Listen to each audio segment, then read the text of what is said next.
Now, despite what everybody thinks about the BMW X3 20i, BMW remains confident that the X3 will remain one of their best-selling products, which is why they've updated this with the X3 30i.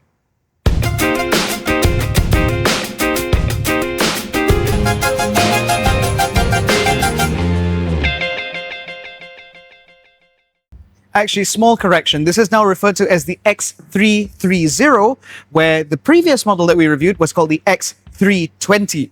Now, because there is a difference in the number, naturally there's a difference in the firepower, because under the bonnet, while you still find the same B48 four-cylinder turbocharged engine with 48-volt mild hybrid system, this one in particular now produces more power to the tune of 258 PS and 400 Newton meters of torque. You still get a 48-volt mild hybrid system, and power still goes to all four wheels via an 8-speed ZF automatic transmission. Now, because this engine produces significantly more firepower, that means that this car can go from 0 to 100 in about 6.3 seconds, which is about 1.5 seconds faster compared to the X320 that we reviewed previously. Despite that, fuel consumption still remains impressively low, as we will touch on a little bit later in this review. Now, the BMW X330 comes in the same M Sport pack that you get with the X320, which means that from the exterior, things look relatively similar. So up front, we still get an enormous grille here with the signature illumination pack, where you have this sort of illuminated ring around both of the kidney grills. You still get an M Sport bumper here with lots of contrasting at the bottom to make this car look a bit more aggressive, and you still get functional air breathers here in order to improve this car's overall aerodynamics. However, the headlights, though they look similar, are a little bit different. So, for example, while we still get the same sort of double-line LED daytime running light signature, which also double up as the indicators, these units are now adaptive beam, which means that with the high beams on, they are actually smart enough in order to blank the beam wherever there might be a car in order to ensure that you have maximum visibility without blinding other road users. Now, as far as I'm concerned, I do think that the X3 does look pretty good, especially as the 330 that we have here, because this dark blue paintwork, for example, looks absolutely fantastic. And more importantly, this car is now in line with BMW's very latest design language, which means that in addition to the larger grille with the illumination, which anyway, you now get this gurney here where the BMW badge sits proudly in the middle, which is actually visible to you as the driver from the driver's seat, which I do appreciate quite a bit. Overall, I do think this is a pretty good looking car from the front. Now, down the side, one key difference between the X330 and the X320 is the rolling stock, because on the 320 you get 19-inch alloy wheels, whereas this car runs 20s, but they're still wrapped in the same Continental Eco-Contact 6Q tires. In addition to that, you also get blue M Sport brake calipers hiding behind the wheels themselves, and the design itself actually reminds me of the wheels that you get from the BMW XM, although because this is a diamond cut finish, to me it just looks a little bit better. As we move further down the side, even though this is an M Sport model, we still get satin chrome on the wing mirror bottoms here, as well as on the window surrounds, as well as on the functional roof rails, which I think do look quite good. One of the other things you might not be able to see from this angle is this car's panoramic glass roof, which looks fabulous, and that is something that the X320 doesn't get. One of the other things about this car that I do quite appreciate is the fact that, like many other BMWs, it offers something called a light carpet, which means that when you first unlock the vehicle, or when the door opens, or when it decides it wants to, if I use the key, it actually displays not only with an animated function, but it also has the M Sport logo, which appears down there. Now, further down, one thing that I would like to point out is the fact that BMW is now trying to be a bit more creative with how they emphasize the Hofmeister kink for the D-pillar. So, for example, where it used to be de rigueur for BMWs to have this satin chrome going all the way around the windows, on the X330, as you can see, it's just sort of like this hockey puck here, which I think is interesting. But overall, I do think the side profile of the X3 does look quite good, and the fact that you have all these geometric lines here on the side of the taillights indicates something going on at the back. And that's because at the rear, while you still get the same full LED taillights here, which the design of which I do quite like, you also get X330 badging, so that if you drive past somebody in an X320, you're better than them. Now, as you move further down, you get this rear diffuser done up in black, which again, against this blue paintwork, which I know is not showing up on camera right now, looks really good. But the benefit of us shooting where it's dark, because it's raining outside, is the fact that you can't see all the dirt that's caked back here. I have driven this car quite a bit and it is quite manky. Now, behind this tailgate, you will find a pretty good amount of space. And the reason for that is because this tailgate itself is actually quite vertical. Compared to other vehicles within this size class, a lot of them have a slightly more shapely rear end. But for this generation X3, the back end is actually quite pert in that sense in order to maximize the amount of cargo space. And behind the tailgate, which is naturally powered, you will find a pretty good amount of space. This parcel shelf, for example, is actually quite a sturdy unit. And so it goes back and forth with a nice sort of reassuring movement. And as you can see, there's plenty of lights and plenty of room, because it means that back here, you can put 5 people's worth of luggage quite easily, and you can fold the rear seats flat 40-20-40 for maximum practicality. You also get a couple of hooks on either side in order to tie things down. And of course, you can fold the rear seats via the switches and latches that exist on either side of the boot area, which I think is quite sensible. Underneath the boot floor, you will actually find space for a space saver spare wheel. Unfortunately, this car does not come with one. Instead, it just comes with this tire repair kit, which I'm going to feature because it's round. I think this is quite huge, instead of it just being a regular old rectangle. But overall, once I put that back there, the space back here is still pretty practical, and I think that for X3 buyers, they'll appreciate the fact the room back here is usable enough. For example, if you have a family, you should be able to fit a pram in here, as well as several pieces of luggage without too much issue at all. And of course, like I said, because the rear seats fall completely flat, it also means that if you need to move house, or if you're going on a shopping spree at IKEA, for example, there should be plenty of room back here for all your stuff. The interior of the X330i also feels like a very familiar place, because the overall design in here is practically identical to what we saw from the X320. So for example, you get a lot of these illuminated panels, which BMW refers to as some sort of interaction bar or interactive bar, something to that effect. And they do all sorts of lighting effects. So in addition to them being an ambient light, they also provide warnings, for example, if you open the door and there's a vehicle going past, or if you turn on the hazard lights, for example, and they do that. They also do a little bit of a welcome dance. So for example, every time you unlock the car, the lights illuminate in a little light show. And I do think that it is quite successful in its overall execution. And in terms of quality, the interior of this car is identical to the X320 for better or worse, which means that this dash front, for example, is this sort of nice stitched leather. You get more soft touch material here on the door, as well as some fabric a little bit further down, as well as some nice sort of padding where your arms go, both on the left and the right. The seats are also pretty snug, because in addition to offering lumbar support as well as lower thigh adjustment, you also get bolster support, which means that you can sit nice and snug in these seats and they hold you in place very comfortably. However, some areas of this cabin are not so great. So for example, this panel here is hard touch plastic, and because you will be resting your hand here in order to manipulate this screen, you are going to touch this panel quite a bit.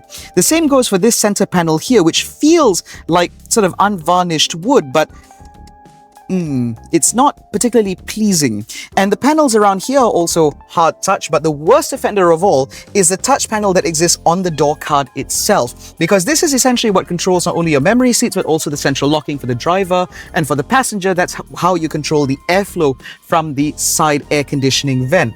And this thing doubles up not only as a touch sensitive panel, but it's also a button, which means that when you touch it, that's all fine. But once you actually press the buttons, the whole panel moves in a very sort of ungainly fashion, which is just not that nice. However, everything else in here does feel quite nice, mercifully. So the buttons here, for example, for this control panel all feel very sturdy, and so does the gear selector toggle switch thingy here, which is quite nice. You also get sort of like this glass effect for the iDrive controller, which is nice to use. And also the motion of this iDrive controller is just very pleasing. The same, however, cannot be said of the controls on the steering wheel. So for example, while the steering wheel is very adjustable, if I can find the lever, which means that you can get this to a nice, comfortable driving position and get it to where you need it to be. Unfortunately, the buttons that are on the steering wheel leave quite a bit to be desired, because on the right that controls all of your infotainment functions, that's all fine. On the left is what controls this car's adaptive cruise control and other driver assist features. Now, the adaptive cruise control itself works great. BMWs generally do. Unfortunately, to adjust the follow distance, once again, you have to go into the infotainment system. There is space here for a bloody button.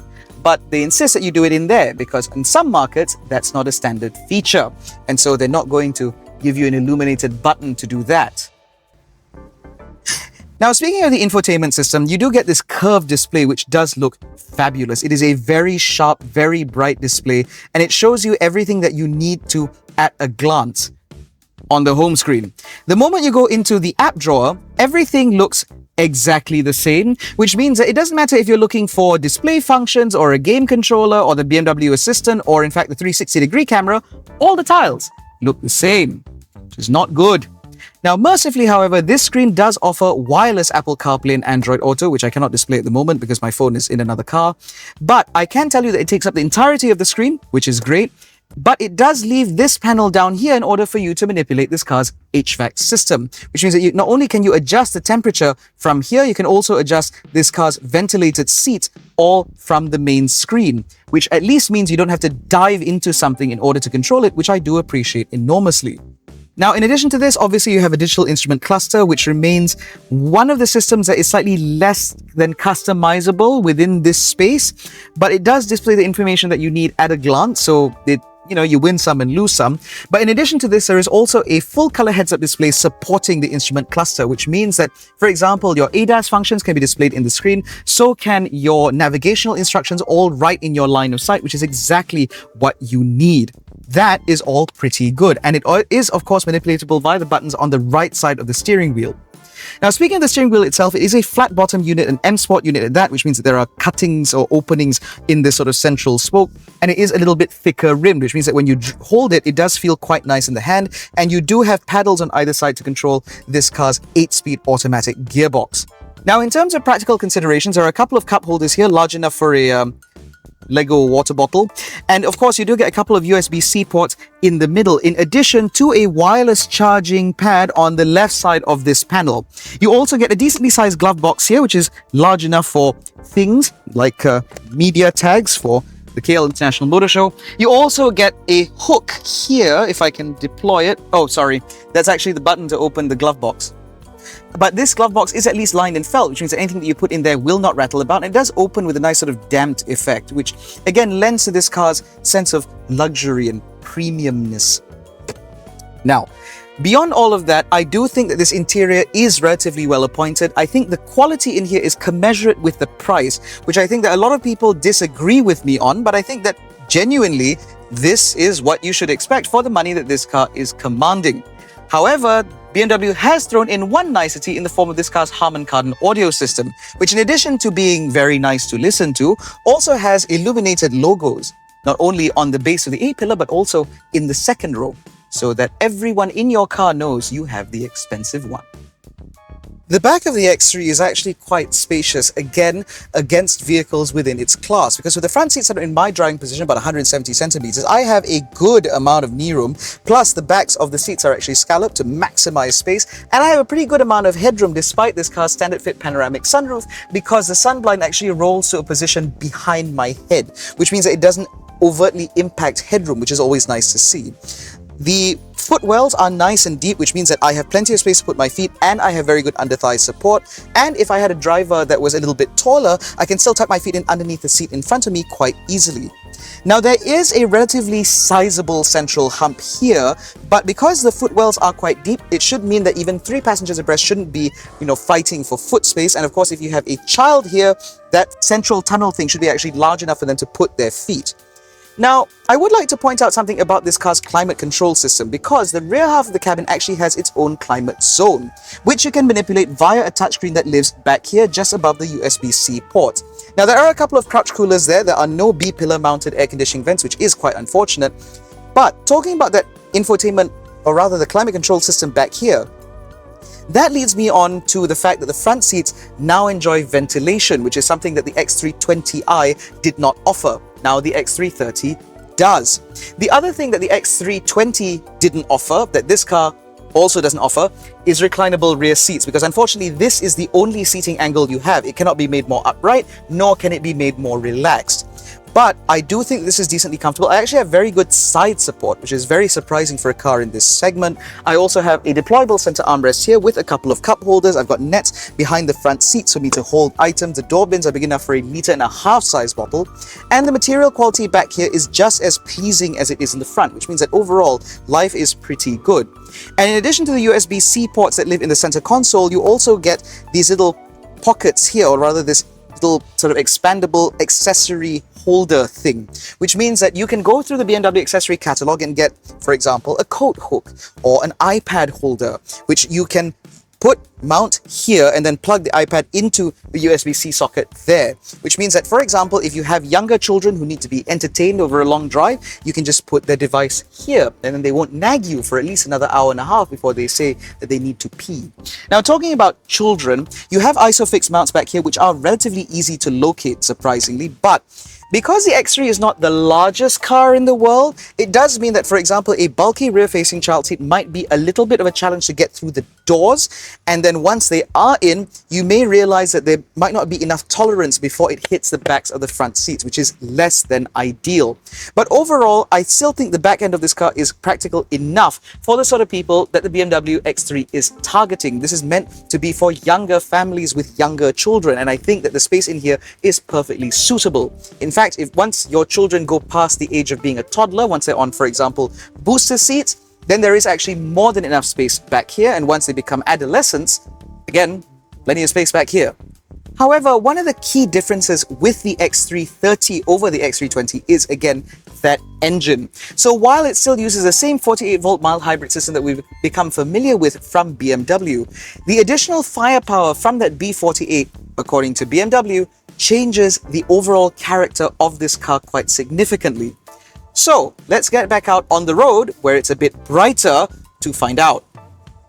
Now, as I mentioned earlier, the big headline change for the X330i comes in the form of the improved added firepower, of which there is a lot. Because compared to the X320 or the X320 xDrive, or is it S-Drive? This car has significantly more power, significantly more torque, even though it comes from the same engine. Now, when we drove the X320, we did feel that that car had an adequate amount of power, and more importantly, the pairing of B48 and 8-speed ZF automatic made for creamy, smooth progress, which is exactly what you want ultimately from a luxury SUV. And I have to say that based on the experience that I have in this car with its more powerful engine, but again, the same xDrive system and 8-speed automatic gearbox, it is very impressive.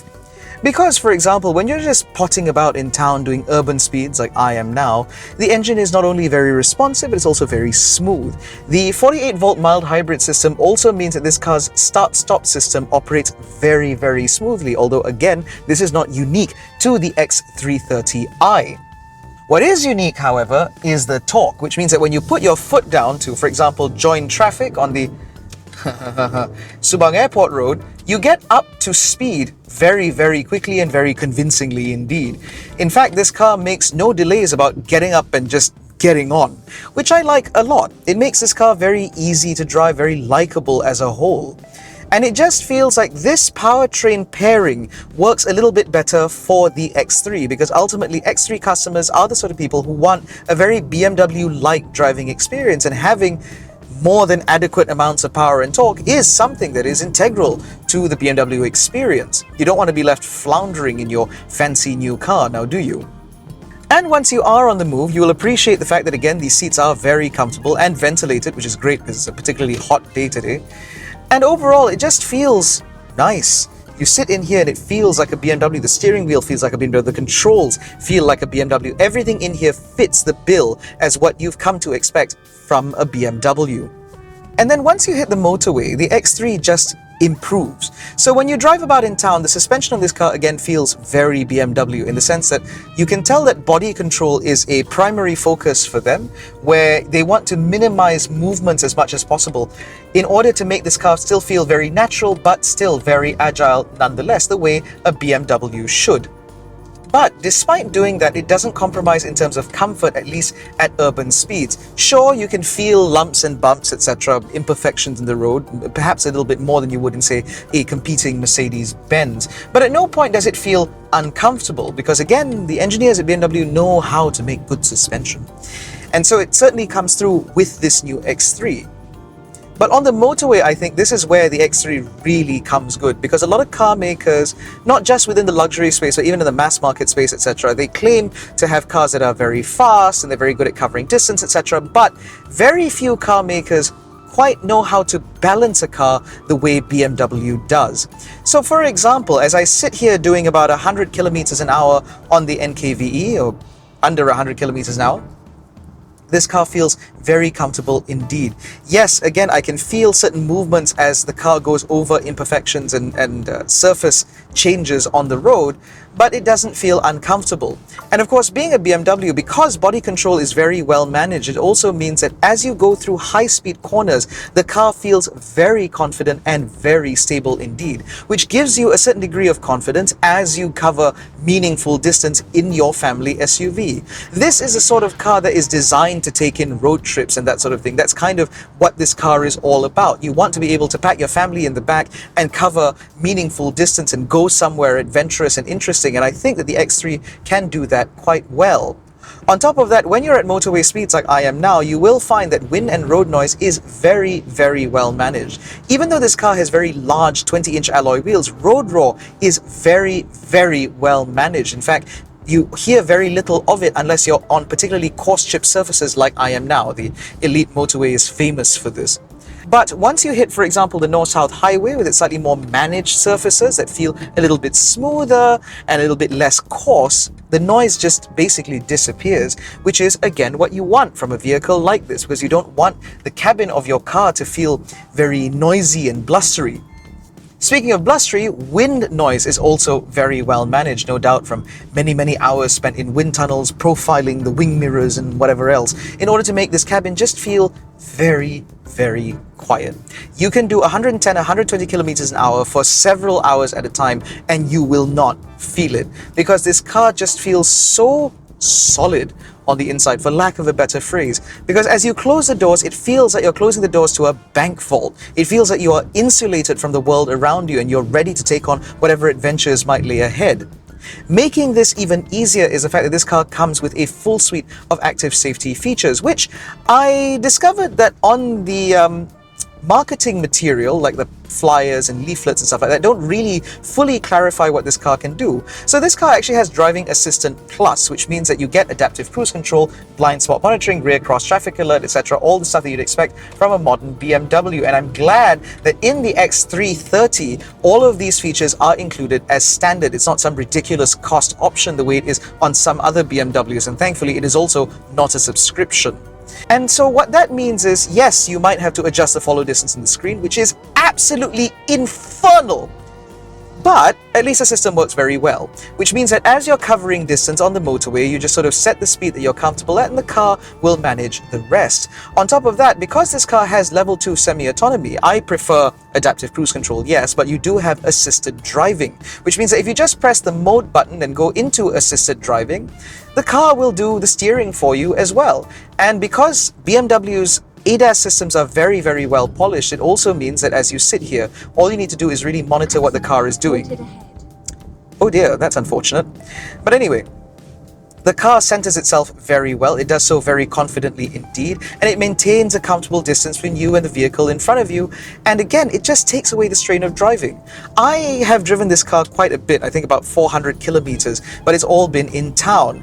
Unfortunately, I didn't have the time to take this car out on the open road, at least to cover a meaningful distance. But I can only imagine that driving this car around would just be really effortless, because the lane centering is among the very best in the business, and because you're very confident in what the car is capable of doing, you don't really second guess it, which means that you don't spend your time sort of constantly monitoring the car and making sure that it's doing everything right, because you are confident the car will be doing all of those things right the way you'd expect them to.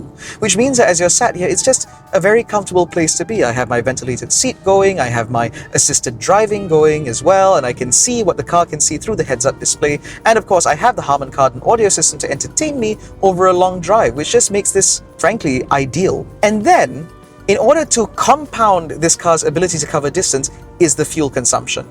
Now, if you drive this car about in town like I have, you will see numbers at about 8.2 to 8.5 liters to the 100, which again, for a car this powerful and this torquey, that does seem perfectly reasonable to me, and I think that most X3 customers will be quite happy with a number like this.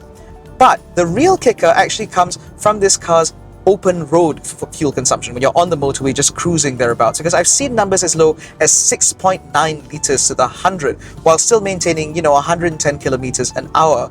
If you drive like a typical Malaysian, then you should be able to see about 7.5 to 7.9 liters to the 100, which you combine with this car's enormous fuel tank means that you'll be talking about over 700 kilometers on a single tank of fuel, which means that if you're just driving this car about as your daily driver, you're probably only really going to need to visit the petrol station maybe once a month or maybe twice a month at most, which I think is nice. This is all pretty good.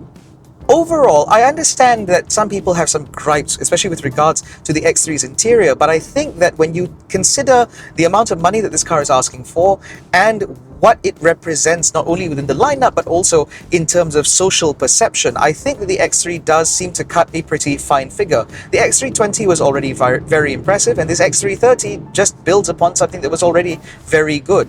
This is a car that I would recommend to keen drivers, the sort of people who want a vehicle that feels like it's just made to drive, something that provides joy from every turn of the steering wheel, from every press of the pedal, every time you start the car. It just feels like it gives you that driving joy that you'd expect from a car that has the BMW roundel affixed to it. However, if you are the sort of person who prefers their mid-size luxury SUVs to be a bit more comfortable, a bit more plush and cosseting, then of course there is the Volvo XC60, which has an even better sound system, an ADAS system that is just as adept as the one from BMW, but it doesn't quite have the same dynamic bent that this car has, which means that that car feels a lot more comfortable, not just in town but also on the open road. Additionally, you can also get that car as a T8 plug-in hybrid, which means that as you drive about in town, it consumes basically almost no fuel, especially if you can charge it very regularly. And of course, if you like the X3 experience or the idea of the X3 experience, but you'd want something that doesn't have an engine at all, well, you'll just have to wait a little bit, because unfortunately the BMW Neue Klasse, the iX3, is not quite in Malaysia yet. It's coming very soon, but it's not here just yet. But I do think the Neue Klasse, for those who might be interested in an X3-like vehicle, but want something that is zero emissions for whatever reason, then that would be a very impressive car indeed. And that car does over 600 kilometers on a single charge. I'm actually very excited to drive that locally when it becomes available. But overall, I just think that the X3 remains an incredibly competent vehicle within this space. I think that it offers the practicality that you want, the resolve in terms of the driving experience and the interior appointments. The user experience in here is still very impressive. Again, exactly what you've come to expect from a BMW. And I think that while there are plenty of new car makers now with plenty of new products to try and tempt you, I still think that this X3 remains one of the most impressive vehicles in the space, and it remains a vehicle that is very easy for me to recommend. In any case, that concludes our review of the 2026 BMW X3 30i xDrive M Sport. If you enjoyed this video, please give it a thumbs up, subscribe to the channel, hit the little bell icon so notified every time we make a new upload. Don't forget to follow us on Facebook, Twitter and Instagram. All the links are in the description below, including the link to join our new WhatsApp channel. Thank you so much for watching. We'll catch you in the next one. Take care, stay safe, and jangan bodoh.